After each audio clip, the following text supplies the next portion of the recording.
Hi friends, welcome to Sham Institute and welcome to Sham Institute Daily Current Affairs. So July 30 2025 నాటి current affairs మనం discuss చేద్దామండి. So July 30 2025 నాటి current affairs discuss చేయడానికన్నా ముందు మరి July 30 2025న ఉన్నటువంటి వివిధ దినపత్రికలు and government authentic sources యాప్ల ద్వారా ఒక సేకరించినటువంటి సమాచారాన్ని మన ఎగ్జామినేషన్ పాయింట్ ఆఫ్ వ్యూలో కరెంట్ అఫైర్స్ డిస్కస్ చేద్దాం. మరి కరెంట్ అఫైర్స్ హెడ్లైన్స్లోకి వెళ్ళినట్లయితే డిఆర్డిఓ మరోసారి ఒక ప్రళయ క్షిపణి పరీక్షని విజయవంతం చేయడం జరిగింది. అది ప్రధానమైన వార్తగా ఉంది. ప్రళయ క్షిపణి పరీక్ష విజయవంతం. డిఆర్డిఓ అని ఒక ప్రధానమైన వార్త పైన డిస్కస్ చేద్దాం. అండ్ గోదావరి నది యజమాన్య బోర్డు చైర్మన్గా బీపీ పాండ్యాను నియమించడం జరిగింది. దానిపైన ఒక వార్త ఉంది, అది చూద్దామండి. అండ్ కర్ణాటకలో ఇక్రిసాట్ కందితో తొలి పంట, అంటే ఇక్రిసాట్ అభివృద్ధి చేసినటువంటి ICPV 25344 అనే రకం పంట, ఒక కంది పంటని కర్ణాటకలో ప్రారంభించడం జరిగింది ఇక్రిసాట్ వాళ్ళనమాట. అది ఏంటి, దానికి సంబంధించినటువంటి సంబంధించినటువంటి విషయంలో ఈ యొక్క పంటని ఎలా అభివృద్ధి చేశారు, ఈ కంది పంటని, ఈ వంగడాన్ని చూద్దామండి. అండ్ నెక్స్ట్ వచ్చేసి 2025-2026 సంవత్సరానికి అంతర్జాతీయ వృద్ధి రేటుని ప్రకటించడం జరిగింది IMF, ఒక అంచనా అన్నమాట. 3%గా ప్రకటించింది. దానిపైన చూద్దామండి.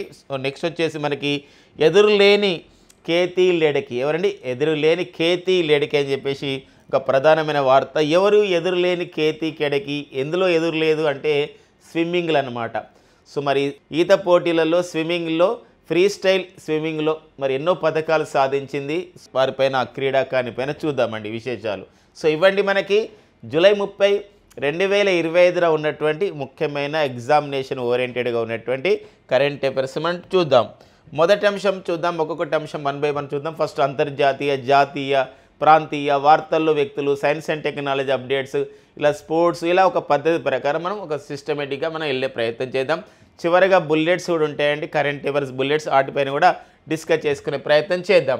మరి ఇలాంటి క్రమంలో అంతర్జాతీయ వృద్ధి రేటు, గ్రోత్ రేట్ అనమాట, ప్రపంచ గ్రోత్ రేట్ ఎలా ఉండబోతుంది అంటే 2025 సంవత్సరం ఎలా ఉండబోతుంది, 2026 సంవత్సరానికి ఎలా ఉండబోతుందని చెప్పేసి IMF అంచనాలు చేయడం జరిగింది, ఒక ప్రొజెక్షన్ చేయడం జరిగింది.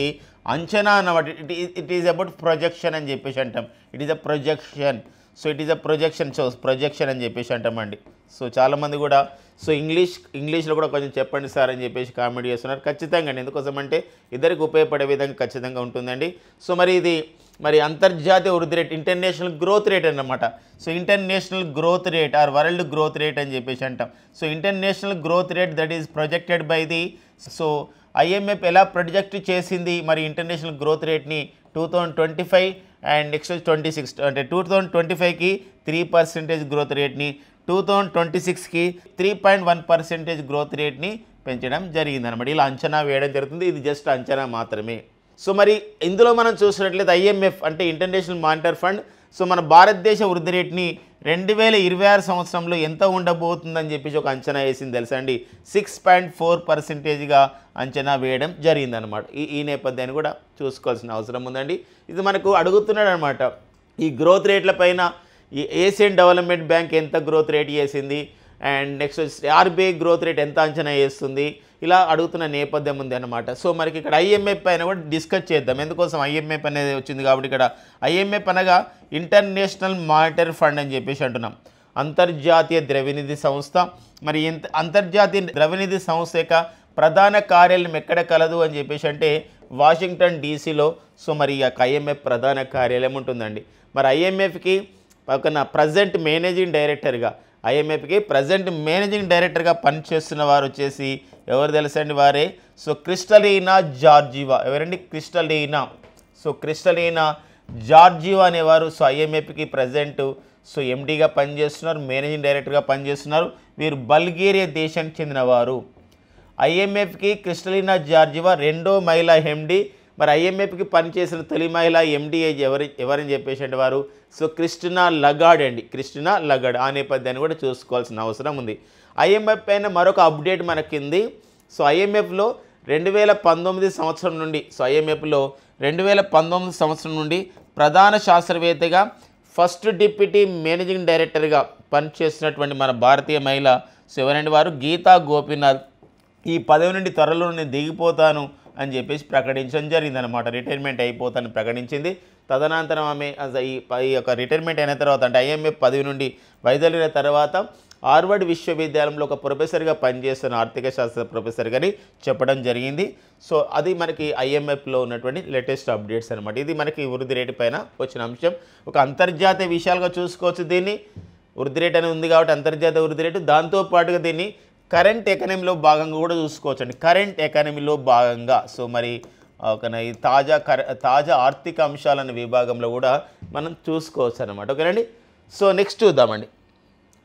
సో మరి ఒక జాతీయ విద్యా విధానం సో ఒక జాతీయ అంశంగా మనం తీసుకోవచ్చు. నేషనల్ ఎడ్యుకేషన్ పాలసీ ఎన్ఈపీ అని చెప్పేసి అంటాం. మరి జాతీయ విద్యా విధానం 2020లో తీసుకురావడం జరిగింది. సో 1986 జాతీయ విద్యా విధానం నేషనల్ ఎడ్యుకేషన్ పాలసీ 1986ని రిప్లేస్ చేస్తూ అంటే 1986 స్థానంలో ఒక 1986 మనం సంబంధించిన విధానాన్ని మనం ఒక అమలు చేసుకున్నాం. అయితే 1986 విద్యా విధానం తర్వాత మన దేశంలో కొత్తగా వచ్చిన జాతీయ విద్యా విధానం నేషనల్ ఎడ్యుకేషన్ పాలసీ 2020. మరి 2020ని మనం అమలు చేస్తున్న క్రమంలో ఇప్పుడు 5 ఇయర్స్ అయిందండి. 5 సంవత్సరాలు అవుతున్న నేపథ్యం అన్నమాట. 5 ఇయర్స్ అవుతుంది. అంటే జాతీయ విద్యా విధానం 2020 అమల్లోకి వచ్చి 5 ఇయర్స్ అవుతున్న సందర్భంగా సో యూజీసీ వాళ్ళు యూనివర్సిటీ గ్రాంట్స్ కమిషన్ వాళ్ళు ఒక నిర్ణయం తీసుకోవడం జరిగింది. భారతదేశంలో ఒక కొత్తగా 4 విదేశీ వర్సిటీలు 4 ఫారిన్ యూనివర్సిటీస్ని 4 విదేశీ విశ్వవిద్యాలయాలకి భారతదేశంలో తమ క్యాంపస్లను ఏర్పాటు చేసుకోవడానికి అనుమతి అయితే ఇవ్వడం జరిగిందనమాట. కాబట్టి మనకి ఇంపార్టెంట్గా మనకు ఉంటుందండి ఏంటంటే సో మరి ఏ 4 విశ్వవిద్యాలయాలు ఏర్పాటు చేస్తున్నారు, ఏ 4 ఫారిన్ యూనివర్సిటీని అబ్రాడ్ యూనివర్సిటీని మన దేశంలో ఏర్పాటు చేస్తున్నారు. ఫారిన్ యూనివర్సిటీస్ వేటిని ఏర్పాటు చేస్తున్నారు మన ఇండియాలో అని చెప్పేసి అంటే ఒకటి బ్రిస్టల్ అండి. బ్రిటన్లో ఉన్నటువంటి బ్రిస్టల్ యూనివర్సిటీని ముంబైలో ఏర్పాటు చేస్తున్నారు. అండ్ వెస్టర్న్ సిడ్నీ యూనివర్సిటీని ఉత్తరప్రదేశ్లో నోయిడా ఏర్పాటు చేస్తున్నారు. అండ్ విక్టోరియా యూనివర్సిటీని నోయిడాలో ఏర్పాటు చేస్తున్నారు. అండ్ లాబ్రోట్ అనే యూనివర్సిటీని బెంగళూరులో ఏర్పాటు చేస్తున్నారు. ఓకేనండి. మరి బ్రిస్టల్ యూనివర్సిటీ అనేది బ్రిటన్ దేశానికి చెందింది. వెస్టర్న్ సిడ్నీ యూనివర్సిటీ, విక్టోరియా యూనివర్సిటీస్లు ఏ దేశానికి చెందినవంటే విశ్వవిద్యాలయాలు ఆస్ట్రేలియా దేశానికి చెందినవి అన్నమాట. సో అదొక ఇంపార్టెంట్. లాబ్రోడ్ కూడా ఏ దేశం అనేది ఆస్ట్రేలియా దేశానికి చెందినటువంటి విశ్వవిద్యాలయాలు. ఏ నగరాల్లో ఏర్పాటు చేస్తున్నారు, ఏ విశ్వవిద్యాలయాలు మనకి ఇంపార్టెంట్ అండి. క్వశ్చన్ ఎలా రావచ్చు దీనిపైన అంటే జూలై 2025లో యూజీసీ దేశంలో కొత్తగా 4 విదేశీ విశ్వవిద్యాలయాలని వారి యొక్క క్యాంపస్లను ఏర్పాటు చేసుకోవడానికి అనుమతి ఇచ్చింది. అయితే ఆ క్యాంపస్లను ఎక్కడ ఏర్పాటు చేస్తుంది, ఏ నగరాల్లో ఏర్పాటు చేస్తుంది అనే అంశాన్ని కూడా అడగడానికి ఉంటుందన్నమాట. సో ఇదొక విషయం. ఇక దీనిపైన మనం యూజీసీ అనేవి ఇచ్చింది కాబట్టి యూజీసీ పైన మరికొన్ని విషయాలు మనం డిస్కస్ చేస్తాం. యూజీసీ అని చెప్పేసి అంటామండి. యూజీసీ అంటే ఇక్కడ యూనివర్సిటీ గ్రాంట్స్ కమిషన్ అంటాం. సో చాలా జాగ్రత్తగా వినండి, మీరు చాలా కేర్ఫుల్గా వినండి. యూజీసీ ఎప్పుడు ఏర్పాటు చేశారు, భారత ప్రభుత్వం ఎప్పుడు ఏర్పాటు చేశారంటే 1953 అని చెప్పేసి ఆన్సర్ చేయాలి. అలా కాకుండా యూజీసీ చట్టం ఎప్పుడు వచ్చింది, యూజీసీ అనేది చట్టబద్ధ సంస్థగా ఎప్పుడు మారిపోయింది అని చెప్పేసి అంటే 1956 అనే విషయం గమనించండి. ఇది చాలాసార్లు కూడా మనకి చాలా కాంపిటేటివ్ ఎగ్జామ్లు వచ్చి కన్ఫ్యూజ్ చేసినటువంటి బిట్టు. యూజీసీ ఏర్పాటైన సంవత్సరం 1953.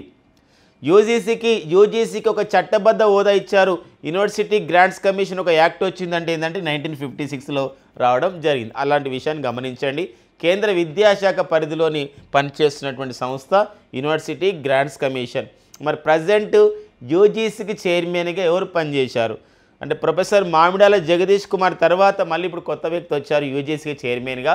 సో ప్రజెంట్ యూజీసీ చైర్మన్ వచ్చేసి the present and new chairman of the UGC వచ్చేసి వినీత్ జోషి అండి. ఎవరండి?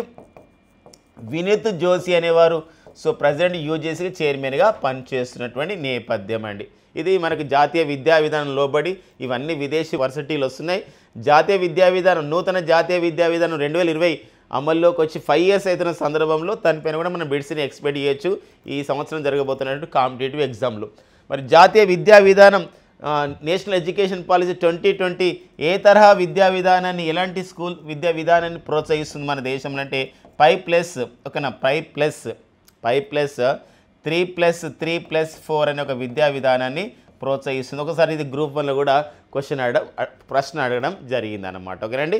సో మరి విద్యా గురించి మాట్లాడుతున్నాం కాబట్టి ప్రజెంట్ కేంద్ర విద్యాశాఖ మంత్రిగా ఎవరున్నారు అని చెప్పేసి అంటే ధర్మేంద్ర ప్రధాన్ అండి. ఎవరండి?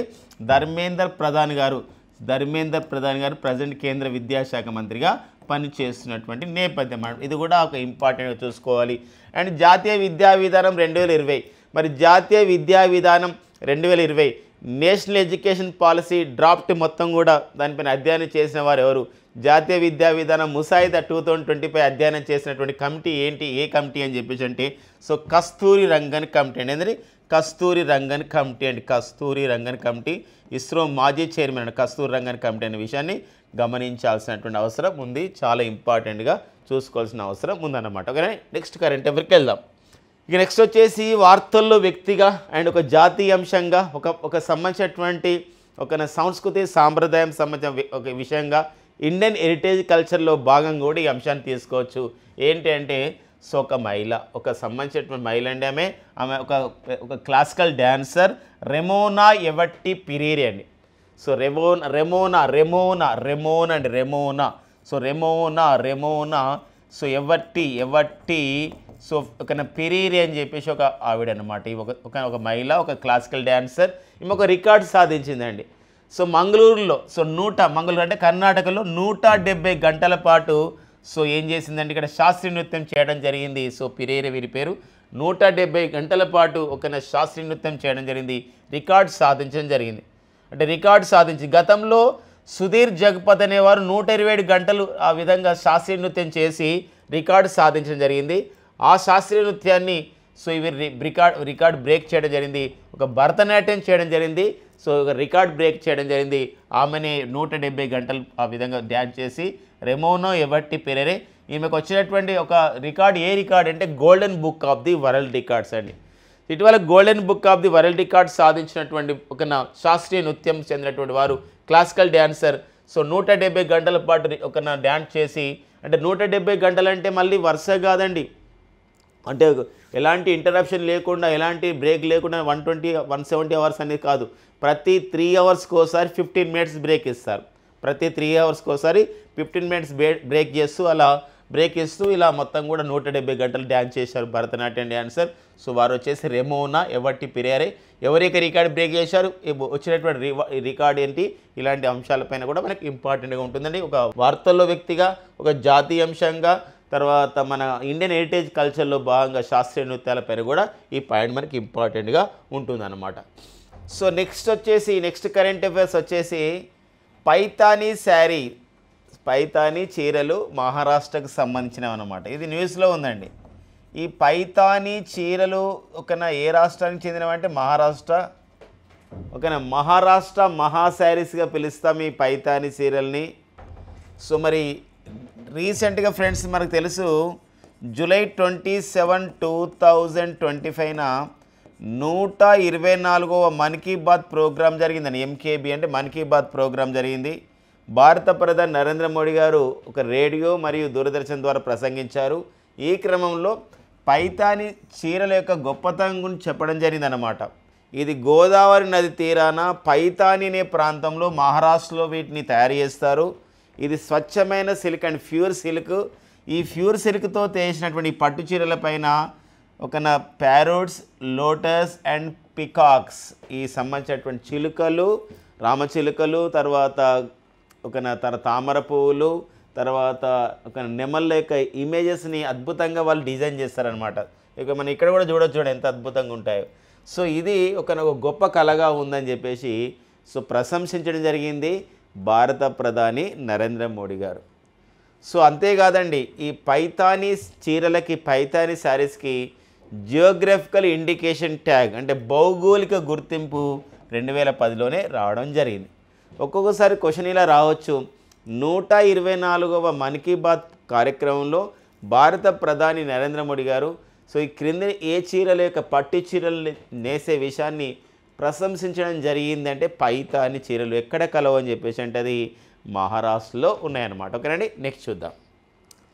ఇక నెక్స్ట్ వచ్చేసి మనకి ఒక సైన్స్ అండ్ టెక్నాలజీ అప్డేట్గా మనకు ఉంటుంది. భారత నావికాదళంలో భారత నావికాదళం అండి. సో మరి భారత నావికాదళాన్ని మరింత పటిష్టత చేయడం, అంతేకాకుండా తీర ప్రాంత గస్తీ దళాన్ని అంటే ఇండియన్ కోస్ట్ గార్డ్ని మరింతగా గస్తీ చేసే ఉద్దేశంతో గోవా షిప్యార్డ్ లిమిటెడ్ వాళ్ళు నిర్మించినటువంటి GSL అండి, గోవా షిప్యార్డ్ లిమిటెడ్ వాళ్ళు నిర్మించినటువంటి ఒక నౌక, ఒక గస్తీ నౌక, ఇండియన్ కోస్ట్ గార్డ్ సర్వీసెస్లో ఉన్నటువంటి నౌక. సో ఇదేంటది అటల్, దాన్ని ప్రారంభించడం జరిగింది, జాతికి అంకితం చేయడం జరిగిందనమాట. ఇది ఎలాంటి సంబంధించినటువంటి ఒక నౌక అని చెప్పేసి అంటే FPV అని చెప్పేసి అంటాం. ఈ ఫాస్ట్, చాలా వేగంగా వెళ్తుంది. పెట్రోలింగ్ అంటే గస్తీ చేపడుతుంది. వెజల్ అంటే ఒక నౌక అని అర్థం వస్తుంది. FPV రకానికి చెందిన నౌక. ఇందులో 8 నౌకలు తయారు చేస్తున్నారు. సో ఇదొక ఇంపార్టెంట్గా చూసుకోండి. ఈ మధ్యకాలంలో చాలా వచ్చాయి, రెగ్యులర్ క్లాస్లో మనం డిస్కస్ చేసుకుంటూ ఉన్నాం ఇలాంటి సంబంధించిన నౌకల పైన. మరి Indian coast guard services, ICGS అంటే ఇండియన్ కోస్ట్ గార్డ్ సర్వీసెస్లో ఇది భాగమవుతుంది. సో మరి పరమేశ్వర్ శివమణి అనేవారు ప్రజెంట్ ఇండియన్ కోస్ట్ గార్డ్కి డైరెక్టర్ జనరల్గా పనిచేస్తున్న నేపథ్యం అనమాట. ఒకరండి సైన్స్ అండ్ టెక్నాలజీ అప్డేట్స్లో చూసుకోవాలి. అండ్ నెక్స్ట్ వచ్చేసి DRDO మరొకసారి ప్రళయ్ క్షిపణిని విజయవంతంగా పరీక్షించడం జరిగింది. ప్రళయ్ అండి, what is the name of the missile is here? Pralay అనే మిజైల్ అండి, ఒక ప్రళయం సృష్టిస్తుందండి శత్రు ప్రాంతాలపైన. మరి ప్రళయ్ మిజైల్ని మన DRDO అభివృద్ధి చేసింది. డిఫెన్స్ రీసెర్చ్ డెవలప్మెంట్ ఆర్గనైజేషన్ చెందినటువంటి advanced system limited and defence ఈ DRDO అనుబంధ సంస్థలు అభివృద్ధి చేయడం జరిగింది. సో మరి DRDO అనుబంధ సంస్థలు అభివృద్ధి చేసినటువంటి ప్రళయ్ క్షిపణిని సో మనకి ఒడిషా తీర ప్రాంతంలోని ఒక బాలాసోర్ జిల్లా చాందీపూర్లో ఉన్నటువంటి సో కలాం దీవులు, దాన్ని మనం APJ అబ్దుల్ కలాం దీవులు అంటాం. గతంలో వీటిని వీలర్ దీవులు అని పిలిచేవారం, దీనికి ఇప్పుడు డాక్టర్ APJ అబ్దుల్ కలాం దీవులు అని పెట్టాం. అక్కడ దీన్ని పరీక్షించడం జరిగింది ప్రళయ్ క్షిపణి. ఇది విజయవంతం కావడం జరిగింది.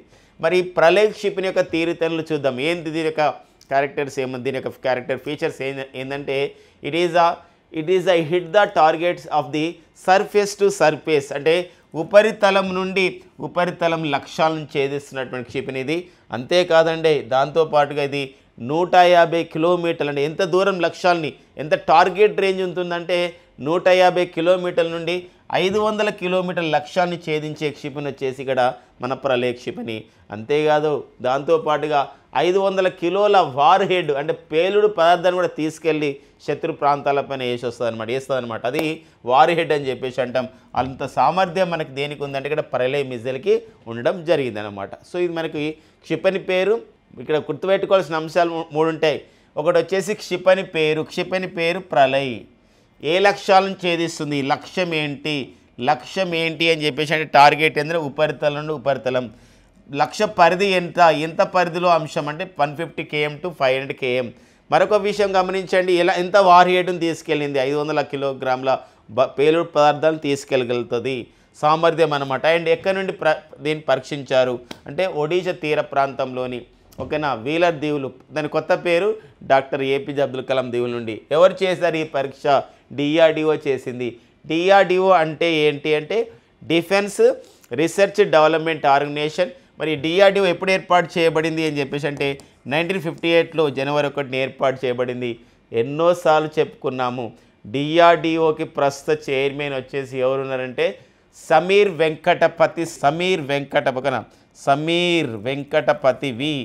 సమీర్ వి కామత్ అండి.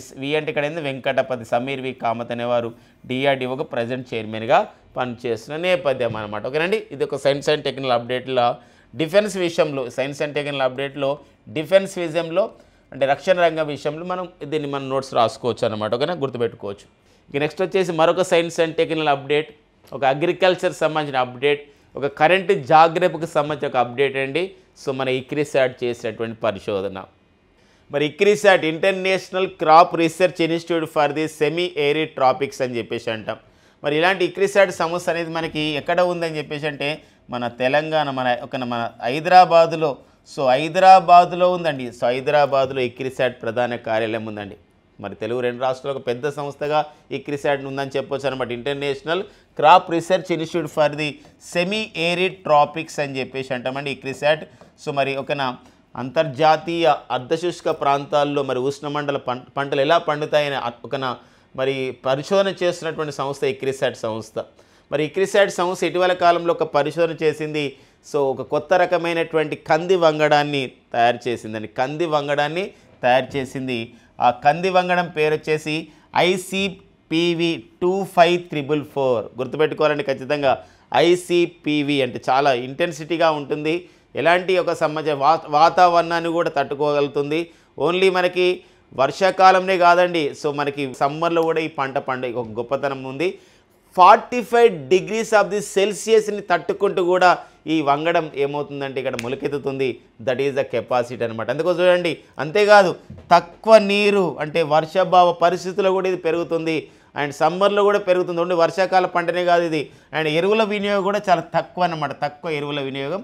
మరొకటి ఇంపార్టెంట్ ఉన్నదండి, ఈ యొక్క పంట యొక్క కాలం ఎంతో తెలుసా అండి? 125 days మాత్రమే, 125 రోజులు మాత్రమే ఉంటుంది ఈ కంది పంట. అంటే ఏడాదికి ఎన్ని పంటలు పండించవచ్చు అంటే 3 పంటలు పండించవచ్చు. ఎందుకోసం అంటే ఈరోజు మన భారతదేశం ఈ పల్సెస్ని, ఈ సంబంధించిన పప్పు ధాన్యాల దిగుబడిని పెంచాలనే ప్రధానమైన ఉద్దేశంలో భాగంగా ఇక్రిసాట్ దీన్ని అభివృద్ధి చేయడం జరిగింది. మరి ఇప్పుడు దీని తొలిసారిగా ఇక్రిసాట్ హైదరాబాద్లో ఉన్నటువంటి ఇక్రిసాట్ క్యాంపస్లో దీనిపైన పరిశోధన చేశారు, కనిపెట్టారు. ఇప్పుడు మళ్ళీ ప్రయోగాత్మకంగా మరింతగా చేస్తున్నారు. ఇది తొలిసారిగా కర్ణాటకలోని బాగల్కోట జిల్లాలో తొలిసారిగా ఈ పంటను వేయడం జరిగింది. ఈ పంటను పండిస్తున్న నేపథ్యం అన్నమాట. సో మరి 125 daysలో అంటే దాదాపుగా 4 నెలల కాలంలోనే వస్తుందంటే ఇక్కడ సంవత్సరానికి మనం 3 పంటలు పండొచ్చండి. 3 పంటలండి. 125 రోజులు అంటే ఏంటండి? 4 నెలలు అనమాట. 4 నెలలు అంటే సంవత్సరానికి మనం 3 పంటలు పండించవచ్చు. దీని యొక్క గొప్పదనం ఇది మన ఇక్రిసాట్ శాస్త్రవేత్తల యొక్క గొప్పతనం.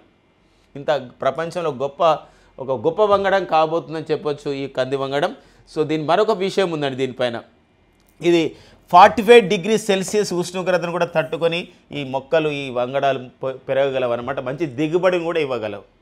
అదొక ఇంపార్టెంట్. తక్కువ నీరు కూడా అవసరం అవుతుంది. వర్షాకాలంలో కాదు, సమ్మర్లో కూడా, వేసవి కాలంలో కూడా ఈ పంటను పండించవచ్చు. మరొక అంశం ఉంది. మరి ఇక్రిసాట్ అభివృద్ధి చేసినటువంటి ICPV 25344 వంగడం యొక్క మరో ప్రత్యేకత ఏం తెలుసండి? ఇది మనకు కర్ణాటక రాష్ట్రంలో ఉన్నటువంటి వ్యవసాయ భూములలో పండించవచ్చు, తెలంగాణలో ఉన్నటువంటి వ్యవసాయ భూములు అండ్ ఒడిషా రాష్ట్రంలో ఉన్నటువంటి వ్యవసాయ భూములు, ఈ 3 రాష్ట్రాలకు తగ్గట్టుగా ఈ సంవత్సరం పంటను ఇది చేయడం జరిగింది. అంటే ఇక్కడ ఉన్నటువంటి ఏదైతే భూముల ఆధారంగా అక్కడ ఉన్నటువంటి సాయిల్స్ని పరీక్ష చేసి ఆ నేల సారవంతాన్ని చూసి ఈ యొక్క ఒడిషా, తెలంగాణ, కర్ణాటక రాష్ట్రాల్లో ఇది సూటబుల్గా ఉంటుంది, ఈ పంట మంచి దిగుబడి వస్తుందని చెప్పేసి ఇక్రిసాట్ శాస్త్రవేత్తలు చెప్పడం జరిగింది. సో ఇక్రిసాట్కి ఫస్ట్ టైం అన్నమాట. ఇది ఒక అంతర్జాతీయ సంస్థ, ఒక ఇంటర్ గవర్నమెంటల్ ఏజెన్సీ. ఇలాంటి ఇక్రిసాట్కి ఫస్ట్ టైం ఒక భారతీయుడు, మన ఫస్ట్ ఇండియన్ హూ బికేమ్ ఒక డైరెక్టర్ జనరల్ టు ది ఇక్రిసాట్కి డైరెక్టర్ జనరల్గా నియమితులైన తొలి భారతీయుడిగా ఉన్నారు. సో వారు ఎవరంటే తెలుసండి? వారే హిమాన్షు పాఠక్ అని. ఎవరండి? హిమాన్షు పాఠక్ అనేవారు సో ఇక్రిసాట్కి డైరెక్టర్ జనరల్గా ఉండడం జరిగింది. సో మనం ఎప్పుడు చెప్తూ ఉంటాం ఖచ్చితంగా మనం గుర్తుపెట్టుకోవాల్సిన కొన్ని అంశాలు ఉంటాయండి. కొన్ని సంస్థలపైన ఖచ్చితంగా తెలుసుకోవాలి. ఇప్పుడు ఇస్రో చైర్మన్ ఎప్పుడు మన మైండ్లో ఉండాలి. ICMR డైరెక్టర్ జనరల్ ఎవరని చెప్పేసి తెలుసుకోవాలి. CSIRకి డైరెక్టర్ జనరల్ ఎవరని చెప్పేసి మనం తెలుసుకోవాలి. దీంతోపాటుగా ఇస్రో, ICMRే కాదండి, దాంతోపాటుగా DRDO డైరెక్టర్ జనరల్ ఎవరో తెలుసుకోవాలి. దాంతోపాటుగా ఐకార్ అనే సంస్థకు డైరెక్టర్ జనరల్ ఎవరో తెలుసుకోవాలి.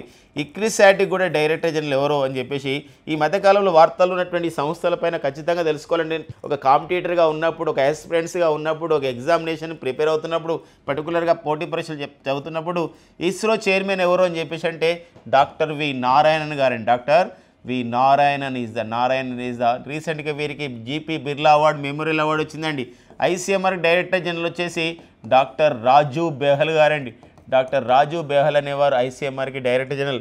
రీసెంట్గా న్యూస్లో ఉంది ICMR మనకి హాడీ పాల్సీ వ్యాక్స్ అంటే మలేరియాకి ఒక DNAని మలేరియాకి తొలి టీకాను అభివృద్ధి చేస్తుంది. హాడీ పాల్సీ వ్యాక్స్ అనే పేరుతో ICMR సంస్థ. And CSIR council for the scientific and industrial research అండి, వారి పేరు వచ్చేసి డాక్టర్ నల్లతంబి కలై సెల్వి అండి. నల్లతంబి కలై సెల్వి అనేవారు సో ప్రజెంట్ మరి ఈ CSIRకి డైరెక్టర్ జనరల్గా పనిచేస్తున్నారు. DRDO జస్ట్ మనం డిస్కస్ చేసినాం. డాక్టర్ సమీర్ వి కామత్ అండి, సమీర్ వెంకటపతి సమీర్ వెంకటపతి అండి, సమీర్ వెంకటపతి కామత్, సమీర్ వెంకటపతి కామత్ అండి.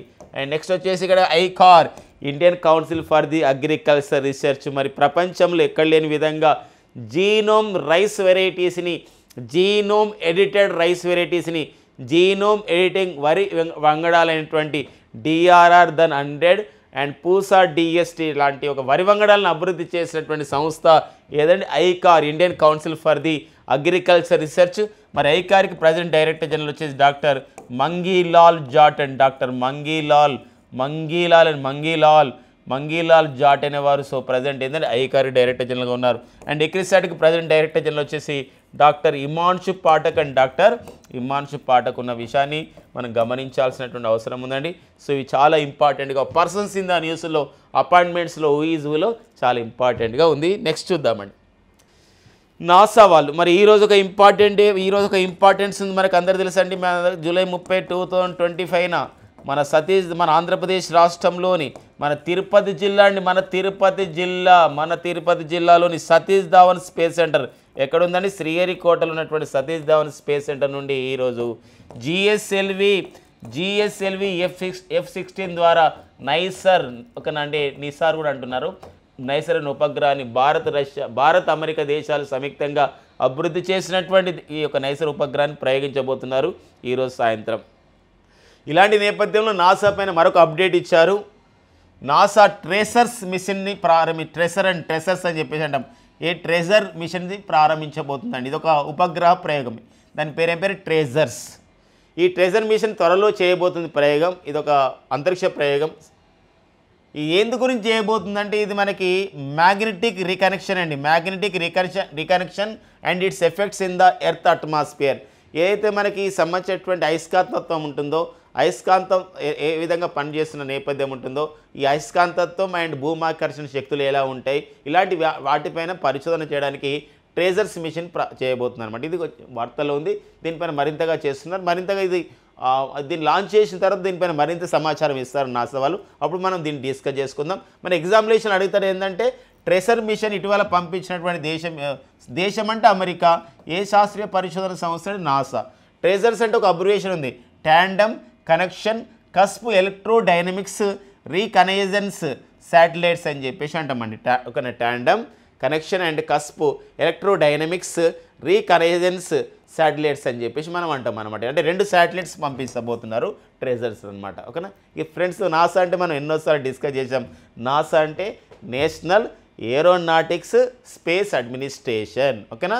ఒకసారి రాసుకునే ప్రయత్నం చేద్దాం. నాసా అనగా national aeronautics and national aeronautics space administration ఏదండి? స్పేస్ అడ్మినిస్ట్రేషన్ అని అంటామండి. ఓకేనా? ఇది గుర్తుపెట్టుకోండి. 1958లో ఏర్పాటు చేయబడ్డ సంస్థ నాసా. ఓకేనా? నెక్స్ట్ చూద్దాం. గౌరీ ఫెస్టివల్ అండి. గౌరీ ఫెస్టివల్ అండి. గౌరీ అని చెప్పేసి అంటే గౌరీ ఫెస్టివల్ అని చెప్పేసి అంటే గౌరీ ఉత్సవం. ఈ గౌరీ ఉత్సవం ద్వారా వార్తల్లో ఉన్నటువంటి రాష్ట్రం ఏదండి? రాజస్థాన్లో ఫేమస్ అయిన ఫెస్టివల్లో తీజ్ ఫెస్టివల్ అండి. తీజ్ ఫెస్టివల్ మన దగ్గర కూడా నిర్వహిస్తారు. తీజ్ ఫెస్టివల్ రాజస్థాన్లో ఫేమస్. అంతేకాకుండా గాంగ్వార్ ఫెస్టివల్ అండి. గాంగ్వార్ ఫెస్టివల్ కూడా ఎక్కడ ఫేమస్ అండి? రాజస్థాన్లో ఫేమస్ అండి. గాంగ్వార్ ఫెస్టివల్ అని చెప్పేసి అంటాం. తీజ్ ఫెస్టివల్ అని చెప్పేసి అంటాం. పుష్కర్ ఫెస్టివల్ అండి. పుష్కర్ జాతర, పుష్కర్ పేర్, ఇవన్నీ కూడా ఎక్కడ ఫేమస్ అయినటువంటి ఫెస్టివల్స్, పండుగలు అంటే రాజస్థాన్లో. ప్రజెంట్ మనకు వార్తల్లో ఉంది ఏంటి? గౌరీ ఉత్సవము. మరి ఈ గౌరీ ఉత్సవం అనేది మరి ట్రైబల్స్ కమ్యూనిటీ అయినటువంటి మన భారతదేశంలో మరి అతిపెద్ద ట్రైబల్ కమ్యూనిటీ, ఎక్కువ పాపులేషన్ ఉన్నటువంటి ట్రైబల్ కమ్యూనిటీ, గిరిజన జాతి ఏంటంటే బిల్ కమ్యూనిటీ అండి. బిల్స్ అని చెప్పేసి అంటే బిల్లులు అంటారు. ఈ బిల్లులు అంటారు కదా, బిల్లులు. మరి బిల్లులు అని చెప్పేసి అంటాం. ఈ బిల్లులో సంబంధించిన విషయంలో గమనించినట్లయితే ఈ కమ్యూనిటీ వాళ్ళు ఒక 40 రోజుల పాటు నిర్వహిస్తున్నటువంటి ఒక festival of the dance and drama అండి. అంటే ఇక్కడ ఆటలు ఉంటాయి, పాటలు ఉంటాయండి. గుర్తుపెట్టుకో, డ్యాన్స్ ఉంటుంది అండ్ డ్రామా ఉంటుంది. ఆట పాట అంతా ఉంటుంది, డ్రామా కూడా ఉంటుంది. ఆ డ్యాన్స్ కమ్ డ్రామా ఫెస్టివలే ఈ యొక్క గౌరీ ఫెస్టివల్ రాజస్థాన్లో స్టార్ట్ అయింది అని చెప్పేసి ఇవ్వడం జరిగింది. Very very important. ఈ మధ్యలో ప్రశ్న యొక్క అడిగే విధానం మారిపోతుంది. గమనించండి. ఇప్పుడు మనం రొట్టెల పండుగ నిర్వహించుకున్నాం. మన ఆంధ్రప్రదేశ్ రాష్ట్రంలో మరి నెల్లూరు జిల్లాలో రొట్టెల పండుగ నిర్వహించుకున్నాం స్వర్ణాల చెరువు దగ్గర. మరి రొట్టెల పండుగ ఎన్ని రోజుల పాటు నిర్వహిస్తారంటారు? 5 డేస్ అండి. గతంలో అడిగాడు ఓనం పండుగ ఎన్ని రోజుల పాటు నిర్వహిస్తారు అని చెప్పేసి అంటారు. గమనించండి, ఈ రొట్టెల పండుగ అయితే 5 డేస్, ఓనం పండుగ చూడండి, ఓనం పండుగ 10 రోజుల పాటు నిర్వహిస్తారు. అలాంటి క్వశ్చన్స్ కూడా మనకు అడుగుతున్న నేపథ్యం ఉంటుంది కాబట్టి సో చాలా జాగ్రత్తగా ఈ ఆన్సర్ చేయాల్సినటువంటి అవసరం ఉంటుందండి. సో ఈ పండుగలు, జాతరలు, నృత్యాలపైన మనకు క్వశ్చన్ వస్తాయి. రాజస్థాన్ అంటే ఇప్పుడు గౌరీ ఉత్సవమే కాదు, తీజ్ ఉత్సవము, గంగవారి ఉత్సవము, పుష్కర్ ఉత్సవం కూడా ఎక్కడ నిర్వహిస్తారని చెప్పేసి అంటే ఇది రాజస్థాన్లో నిర్వహించుకోవడం జరుగుతుంది. ఓకేనా, నెక్స్ట్ చూద్దామండి. ఇక నెక్స్ట్ వచ్చేసి మనకి గతంలోనే ప్రకటించిన అవార్డు. సో మన డాక్టర్ సి నారాయణ రెడ్డి గారి యొక్క 94వ జయంతి సందర్భంగా జూలై 29, 2025 హైదరాబాదులో జరిగినటువంటి కార్యక్రమంలో so Vishwambhara doctor C Narayana Reddy జాతీయ సాహిత్య పురస్కారం 2025ని అస్సాం కవి అయినటువంటి నీలం కుమార్ గారికి ప్రదానం చేయడం జరిగింది అనే విషయం గమనించండి. ఓకేనా, మరి నీలం కుమార్ గారు so doctor C Narayana Reddy గారి యొక్క చివరి రచన అన్నమాట. అది ఇప్పుడు ముద్రించి ఆ విధంగా విడుదల చేశారు. భలే శిష్యులు అనే ఒక రచన, అది డాక్టర్ సి నారాయణ రెడ్డి గారు చేశారు. ఇది చివరి రచనగా చెప్పుకోవచ్చు అనమాట. సో ఇది మనకి ఎవరు ఒక అవార్డు పేరు, అవార్డు ఎవరికి ఇచ్చారు, సో ఏ భాష రచయిత మనకి ఇంపార్టెంట్గా మనకు ఉంటుందండి. ఓకేనా, ఇది అవార్డుల విషయంలో చూసుకోవాలి. ఇక నెక్స్ట్ వచ్చేసి మనకి గోదావరి రివర్ మేనేజ్మెంట్ బోర్డ్ అంటాం. అంటే Godavari river management board, GRMB అని చెప్పేసి అంటాం. గోదావరి రివర్ మేనేజ్మెంట్ బోర్డ్ అంటే గోదావరి నది యాజమాన్య బోర్డు అంటాం. అంటే గోదావరి నది సంబంధించినటువంటి పరివాహక ప్రాంతాలు కానివ్వండి, గోదావరి నదిపైన ఉన్నటువంటి ప్రాజెక్టులు కానివ్వండి, జల విద్యుత్ ప్రాజెక్టులు కానివ్వండి, గోదావరి నదిపైన ఉన్నటువంటి డ్యాములు కానివ్వండి, ఆనకట్టలు, ఇవన్నీ కూడా పర్యవేక్షిస్తూ రాష్ట్రాలకు గైడెన్స్ ఇస్తుంది. అంతేకాకుండా ఎవరు గొడవలు జరిగినప్పుడు కూడా ఈ వాటర్ విషయంలో ఇది పరిష్కరిస్తుంది ఈ గోదావరి రివర్ మేనేజ్మెంట్ బోర్డ్. అయితే యాక్చువల్గా దీనికి ఏకే ప్రధాన్ దీనికి చైర్మన్గా ఉండేవారు. ఏకే ప్రధాన్ చైర్మన్గా ఉండేవారు. సో వీరు రిటైర్మెంట్ అయ్యారు. ఏకే ప్రధాన్ స్థానంలో గోదావరి రివర్ మేనేజ్మెంట్ బోర్డుకి లేదా గోదావరి బోర్డుకి చైర్మన్గా సో బీపీ పాండే అండి. ఎవరండి? బీపీ పాండే గారు సో నియమితులు కావడం జరిగిందనమాట. బీపీ పాండే గారు సో నియమితులు కావడం జరిగింది. బీపీ పాండే అండి. సో బీపీ పాండే గారు సో నియమితులు అయిన విషయాన్ని గమనించండి. అండ్ నెక్స్ట్ వచ్చేసి మనకి మరొక విషయం గమనించాలి ఇక్కడ. సో మనకి మొత్తం మీద ఈ యొక్క రివర్ బోర్డ్స్ కన్నింటికి కూడా అంటే నది యజమాన బోర్డులకు మొత్తాన్ని కూడా పెద్దగా ఎవరు ఉంటారంటే మనకి CWC ఉంటుందండి. CWC అంటే సెంట్రల్ వాటర్ కమిషన్, ఒక జాతీయ జల సంఘం అని చెప్పేసి అంటాం. జాతీయ జల సంఘం. మరి జాతీయ జల సంఘం అని చెప్పేసి అంటాం. మరి జాతీయ జల సంఘానికి present chairman, central water commission present chairman వచ్చేసి ఎవరు తెలుసా అండి? అతను అతుల్ జైన్ అండి. ఎవరండి? అతుల్ జైన్. ఆ విషయాన్ని కూడా గమనించండి. అతుల్ జైన్ అండి. సో ఇది మనకు ఒక ఇంపార్టెన్స్గా వార్తల వ్యక్తిగా ఊల అపాయింట్మెంట్లో ఇంపార్టెంట్గా ఉంటుందన్నమాట. నెక్స్ట్ వచ్చేసి పేరొందినటువంటి ఆర్థికవేత్త. సో అంతేకాకుండా లండన్ పార్లమెంట్ అంటే బ్రిటన్ పార్లమెంట్కి ఒక పార్లమెంట్ సభ్యుడు కూడా పనిచేసినటువంటి పార్లమెంట్ కూడా పనిచేసిన ఆర్థికవేత్త మేఘనాథ్ దేశాయ్. బ్రిటిష్ ఇండియన్ ఆర్థికవేత్తగా ఎంతో పేరు పొందడం జరిగింది. వీరు లండన్లో మరణించడం జరిగింది. సో ఇటీవల మరణించిన మేఘనాథ్ దేశాయ్ ఏ రంగంలో ప్రావీణ్యుడు అంటే ఎకనమీ ఆర్థిక రంగంలో ప్రావీణ్యుడు. సో అది మనకు వార్తల్లో వ్యక్తి అనమాట. ఇక నెక్స్ట్ వచ్చేసి వార్తల్లో వ్యక్తిగా అపాయింట్మెంట్స్గా మరొకరు ఉన్నారండి. వారే మన భారత సంతతి వ్యక్తి అయినటువంటి సో ఎవరండి? శైలేష్ జే జురికర్ అండి. శైలేష్ జే జురికర్. ఎవరండి శైలేష్ జే జురికర్ అంటే ఇక్కడ మనకు అమెరికా దేశంలో పేరొందినటువంటి సంస్థ, ఇలాంటి సంస్థలు ఏదైనా FMCG అంటారు. అంటే ఈ యొక్క సంబంధించినటువంటి వినియోగదారులు ఎక్కువగా వాడుతున్నటువంటి వస్తువులని మనం ఏమంటామంటే FMCG అంటాం. ఈ గ్రాసరీస్ ఉంటాయి కదండి మనకి, కిరాణా సామాన్ ఇవన్నీ ఉంటాయి చూసారా, అది ఇప్పుడు బిస్కెట్లు ఇవన్నీ కూడా తొందరగా ఎక్కువ వినియోగదారులు తీసుకుంటూ ఉంటారు. అలాంటి వాటి FMCG అంటాం. అంటే ఫాస్ట్ మూవింగ్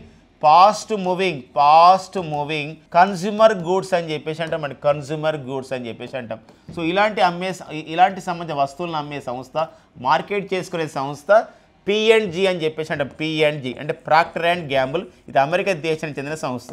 దీనికి చీఫ్ ఎగ్జిక్యూటివ్ ఆఫీసర్గా ఎవరు నియమితులు కావడం జరిగింది అని చెప్పేసి అంటే సో భారత సంతతి వ్యక్తి అయినటువంటి శైలేష్ జే జురికర్ నియమితులు కావడం జరిగింది.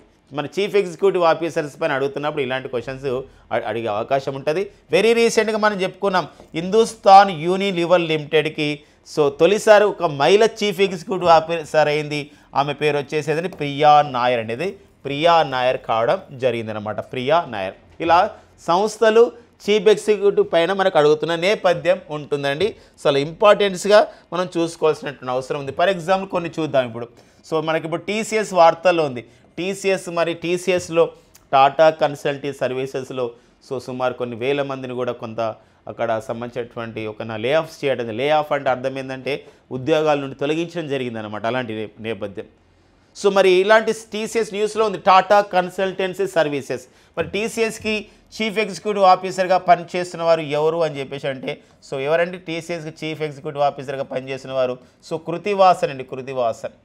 అండ్ ఇన్ఫోసిస్ అండి, మరి దేశంలో టీసీఎస్ తర్వాత ఒక పెద్ద సంస్థగా ఉన్న సాఫ్ట్వేర్ సంస్థ ఇన్ఫోసిస్. మరి ఇన్ఫోసిస్కి చీఫ్ ఎగ్జిక్యూటివ్ ఆఫీసర్గా పనిచేస్తున్న వారు వచ్చేసి మరి సలీల్ పరేఖ్ అనేవారు మరి చీఫ్ ఎగ్జిక్యూటివ్ ఆఫీసర్గా పనిచేస్తున్నారు ఇన్ఫోసిస్కి.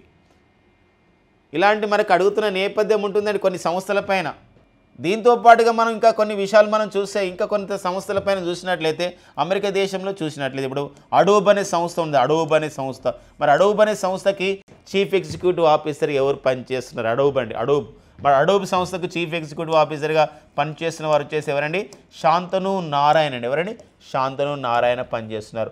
ఐబిఎం అని చెప్పేసి అంటే మన IBM international business mission corporation అంటాం. ఇది కూడా అమెరికా దేశంలోని పెద్ద సంస్థ. మరి ఐబిఎంకి చీఫ్ ఎగ్జిక్యూటివ్ ఆఫీసర్గా పనిచేస్తున్న వారు వచ్చేసి ఎవరండి? అరవింద కృష్ణ అండి. ఎవరండి? అరవింద కృష్ణ అనేవారు ఐబిఎంకి మరి చీఫ్ ఎగ్జిక్యూటివ్ ఆఫీసర్గా పనిచేస్తున్నారు. ఓకేనండి. యూట్యూబ్ ఉందండి. ఇప్పుడు యూట్యూబ్కి చీఫ్ ఎగ్జిక్యూటివ్ ఆఫీసర్గా ఎవరు పనిచేస్తున్నారని చెప్పేసి అంటే అతను ఎవరండి? నీల్ మోహన్ అండి. So Neal Mohan is the present chief executive officer to the ఏదండి ఇక్కడ యూట్యూబ్. సో ఇలాంటి వాటిని కూడా మనం నేర్చుకోవాల్సిన అవసరం ఉంటుందండి. అండ్ ఒక మనకి సో ఇలా కొన్ని మనం డిస్కస్ చేసుకోవడం జరిగింది. ఇక నెక్స్ట్ చూద్దాం స్పోర్ట్స్ అప్డేట్ అండి. సింగపూర్లో జరుగుతుందండి మన ప్రపంచ స్విమ్మింగ్ ఛాంపియన్షిప్. సో మరి ప్రపంచ స్విమ్మింగ్ ఛాంపియన్షిప్ 2025 సింగపూర్లో నిర్వహిస్తున్నారు. మరి సింగపూర్లో నిర్వహిస్తున్నటువంటి ప్రపంచ స్విమ్మింగ్ ఛాంపియన్షిప్లో ఈ యొక్క ఈత పోటీలలో అమెరికా దేశానికి చెందినటువంటి కేతి లెడెకీకి మరొకసారి మరి స్వర్ణ పథకం వచ్చింది. 1500 మీటర్ల ఫ్రీ స్టైల్ స్విమ్మింగ్లో. ఇలా మొత్తం కూడా ఇంతవరకు ప్రపంచ స్విమ్మింగ్ ఛాంపియన్షిప్లో పాల్గొన్నటువంటి ప్రపంచ స్విమ్మింగ్ ఛాంపియన్షిప్లో పాల్గొన్నటువంటి ఈ కేతి లెడెకీ 28 పథకాలు సాధించింది. ఈ 28 పథకాలు సాధిస్తే అందులో 22 స్వర్ణ పథకాలు ఉన్నాయండి. మొత్తం పథకాలు 28 పథకాలు సాధిస్తే మొత్తం ఈ ప్రపంచ స్విమ్మింగ్ ఛాంపియన్షిప్లో మొత్తం 28 పథకాలు సాధిస్తే 22 పథకాలు ఈ యొక్క స్వర్ణ పథకాలు ఉన్నాయి. ఓన్లీ ఈసారి జరిగిన ప్రపంచ స్విమ్మింగ్ ఛాంపియన్షిప్లోనే 2025లోనే 6 స్వర్ణ పథకాలు ఉన్నాయి. గతంలో మొత్తం కలుపుకుంటే 22 స్వర్ణ పథకాలు, మొత్తం కలిసి 28 పథకాలు సాధించింది మరి ఎవరండి? మనకు కేతి లెడెకీ. అందుకే తిరుగులేని ఒక స్విమ్మింగ్ క్రీడాకారిణిగా ఉన్నారు ఈరోజు కేతి లెడెకీ అండి. కేతి లెడెకీ మనకు వార్తల్లో వ్యక్తిగా ఉన్నారు, స్పోర్ట్స్ అప్డేట్లలో ఒక స్పోర్ట్స్ పర్సన్గా మనం చూసుకోవాలండి. ఓకేనా? నెక్స్ట్ చూద్దాం. సో నెక్స్ట్ వచ్చేసి మనకి షామ్స్ డైలీ న్యూస్ అనాలిసిస్లో బుల్లెట్స్ కరెంట్ పేపర్ చూద్దామండి. Useful for the all competitive examination. So Russia ప్రభుత్వ వైమానిక సంస్థ పేరేంటి? What is the name of the air force of the Russia అంటే ఏరోఫ్లాట్ అండి. Aeroflot. Atal innovation mission AIM, Atal innovation mission కేంద్ర ప్రభుత్వ సంస్థ అండి ఇది. అటల్ ఇన్నోవేషన్ మిషన్ ఒక కార్యక్రమం. అటల్ ఇన్నోవేషన్ మిషన్కి మిషన్ డైరెక్టర్గా నియమితులైన వారు ఎవరంటే దీపక్ బంగ్లా అండి. ఎవరండి? దీపక్ బంగ్లా అండి. గజప్ అనే బాంబును తయారు చేసి వార్తల్లో ఉన్న దేశం ఏంటి? గజప్ అనే బాంబు తయారు చేసి వార్తల్లో ఉన్న దేశం ఏదని? తుర్కీ. ప్రపంచ మడడువులు లేదా వరల్డ్ మ్యాంగ్రూవ్స్ డేని ఏ రోజు నిర్వహిస్తారంటే జూలై 26 అండి. The loneliness of the Sonia and Sunny అనే పుస్తక రచయిత ఎవరు అంటే కిరణ్ దేశాయ్. ఎందుకు న్యూస్లో ఉన్నారంటే ఈ 2025 బుకర్ అవార్డ్స్ లిస్టులో వీరు ఉన్నారన్నమాట. అంటే ఒక నామినేషన్ లిస్టులో ఆల్రెడీ. సో మనకి కిరణ్ దేశాయ్ గారి గతంలోనే the inheritance of the last అనే ఒక పుస్తకం ఉంది. ఇన్హెరిటెన్స్ ఆఫ్ ది లాస్ట్ ఈ పుస్తకానికి గతంలోనే బుకర్ అవార్డు వచ్చింది అండి. 2006లోనే వచ్చింది. The inheritance of the loss అనే పుస్తకానికి గతంలోనే బుకర్ ప్రైజ్ వచ్చింది ఎవరికి? కిరణ్ దేశాయ్కి. మళ్ళీ 2025 బుకర్ అవార్డుల లిస్టుల్లో మళ్ళీ ఉన్నారు. ఏ పుస్తక రచనకు గాను ఉన్నారు అంటే కిరణ్ దేశాయ్ మన భారత రచయిత the loneliness of Sonia and Sunny అనే ఒక పుస్తకాన్ని రచించి అది కూడా వార్తల్లో ఉండడం జరిగింది. సో ఆ పుస్తకం అనేది బుకర్ అవార్డుకి నామినేట్ కావడం జరిగింది అనమాట. 4 భారతీయులకి బుకర్ అవార్డు వచ్చింది ఇంతవరకు. సల్మాన్ రజ్దీ, అరుంధతి రాయ్, కిరణ్ దేశాయ్, అరవింద్ అడిగా. సో మళ్ళీ వస్తే రెండోసారి వచ్చినట్టు అవుతుంది. సో అదే విషయం అండి. సో మనకి బుకర్ అవార్డు ఉంటుంది అండ్ బుకర్ ఇంటర్నేషనల్ ప్రైజ్ కూడా ఉంటుంది. బుకర్ ఇంటర్నేషనల్ ప్రైజ్ వచ్చింది అంటే ఇంటర్నేషనల్ బుకర్ ప్రైజ్ వచ్చింది ఇద్దరికి అనమాట. ఎవరు? గీతాంజలి శ్రీ అనే భారతీయ మహిళకు వచ్చింది అండ్ నెక్స్ట్ వచ్చేసి మనకి బాను ముస్టాక్ గారికి రావడం జరిగింది. ఓకేనా? సో ఫ్రెండ్స్ ఇవ్వండి మనకి జూలై 30, 2025లో ఉన్నటువంటి కరెంట్ అఫైర్స్ అండి మీకు ఎగ్జామినేషన్ పాయింట్ ట్యాబ్లో అందించడం జరుగుతుంది. సో ఇవి ఖచ్చితంగా మీకు ఎగ్జామ్స్కి ఉపయోగపడతాయి. So thank you friends and all the best.